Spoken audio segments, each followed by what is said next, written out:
બજારમાં જે સમય આપશે, જે સમય આપી શકે છે એવા પૈસા જે બજારમાં નોખશે એના પૈસા જ શેર બજારમાં બનશે.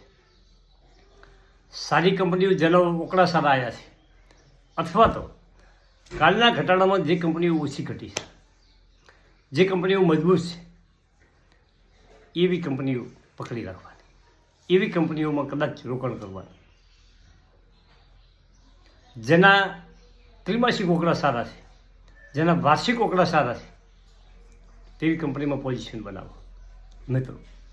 અને ટેકનિકલ સ્ટોક જે છે એ સ્ટોક છે એ ક્યારેય એનો હરીફ બજારમાં આવે અને એને એ પછાડી શકે છે.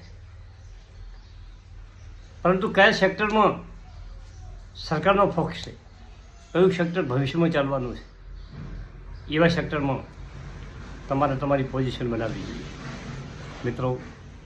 શેરબજારમાં ચિંતા કર્યા સિવાય જે તમારું હોલ્ડિંગ છે એને પકડીને બેસી રહેશો તો પણ એક સમય એવો આવશે જ્યારે બજાર નવા નવા હાઈ બનાવતું હોય છે મિત્રો. સપ્ટેમ્બર પછી એફઆઈઆઈએ ખૂબ વેચવાલી કરી અને આપણા ઘરેલું ફંડોએ ખૂબ ખરીદારી કરી છે.